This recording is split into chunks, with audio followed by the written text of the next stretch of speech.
Hello everyone, welcome back to my channel. I want to say a big thank you to all my subscribers and for everyone watching my video. Thank you. Welcome back to this episode of my storytelling. And today I will be giving you tips, telling you the things I did to prepare for global opportunities. I know you don't want to miss this. So just sit right back. Let's dive right into this video. So some of the things I did to prepare for global opportunities, I'm going to be telling you real life stories. Please. Okay. So first, I was very passionate about this. I had very strong desire to be in the global platform. I didn't know what to do at first. I didn't know how to go about it. What I did after graduation from my undergraduate studies, I would advise you don't start that late. Don't start that late. Don't start that late. Actually, I was started late after undergraduate studies. When one should even do this when you're still in the university in your undergraduate studies, you should have started this. Even in secondary school, you should have started like looking for global opportunities. But I started after my undergraduate studies because I didn't know what to do. I randomly started applying for master's studies. I applied for scholarship at University of Oxford. I didn't even complete my applications, but I had this fever in me. I didn't have my transcript there. I didn't have my certificate then. I didn't have any documents. I just randomly applied in some applications. I said that I wanted research proposal. I started drafting research proposal. It was just like random applications. In the process of doing all of these things, I started asking questions, and I happened to speak to a guy at the University of Calgary in Canada, and this guy was doing his PhD. And talking to him, he told me, "Oh, um, you can send emails to professors in Canada. You can send cold emails to them, send your transcript, send your CV, and tell them you want to work with them in their labs." And wow, I started sending emails. I had no transcripts then. I had only my statement of result. I started sending emails to them, sending with my statement of result and with my CV. And luckily for me, I got some responses, although they didn't take me to the lab, but they were like, "Oh, thank you for reaching out. Thank you for reaching out. We don't have opportunities now, but maybe we'll get back to you when we have opportunity." I didn't get the opportunity, but I was like motivated to continue in this journey. And this just brings me to this very one point. You have to be passionate about it. You really, really have to be passionate, even if you don't know what you need to do. Just start doing something. Start searching the internet. If it's internships you want, start searching the internet for internships. If it's scholarships you want for graduate studies, start searching the internet. That was what I did first. Secondly, I started looking for people who knew about these opportunities. I remember a time I attended a seminar, and in this seminar, someone who was a Commonwealth scholar had to facilitate to tell us about scholarship opportunities. And luckily for me, I saw that, wow, this person is someone whom I have met one time, but we didn't really have any communication or relationship. What did I do? I reached out to this person. This is very, very important. You want an opportunity, you want to get somewhere, and eventually you found or you met somebody who has been to that place you want to be to. What do? Do not miss this opportunity. Reach out. Reach out. This is a very strong point. I reached out to this person because I've been working blindly. I didn't know the very important things I needed to do. So I reached out to this person, and what did he do? He told me everything I needed to do. He told me the documents I needed to gather. He told me um what I needed to do, how to prepare. He told me you had to attend try to register in different organizations. You need to get do courses. He told me a lot of things to do and important things that I needed to boost my portfolio, my CV, so that I would be like exceptional and unique in my applications for different global opportunities. And this was like a turning point for me because it was just like I was in the bush. I didn't know the path, but I knew that this whole bush or forest could lead to somewhere. But I didn't know the exact path to follow. And then, boom, speaking to this person opened the way for me. So this brings me to the third thing I did. And this is I did the work. I started putting into practice all the things my mentor asked me to do. He asked me to take some courses. So I'm bringing this to you and I'm telling you, these things are very important. If you want to go for international scholarships, for example, you need to boost your portfolio. You need to take some online courses, actually, like refresher courses, especially that link to the master's program you want to do. So these are the things he asked me to do, and I put in the work. I took some online courses, and then I had to register with some international organizations, professional organizations.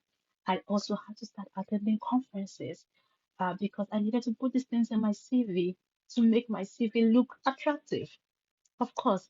And also, I started gathering the documents. He told me things that I need to gather.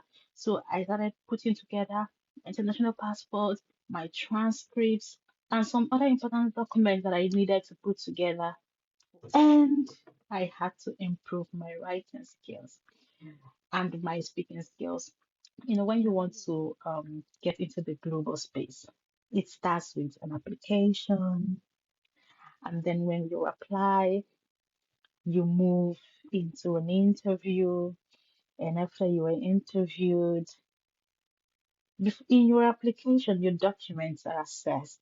But then the interviewer says, oh, what the document said is what or who he or she is.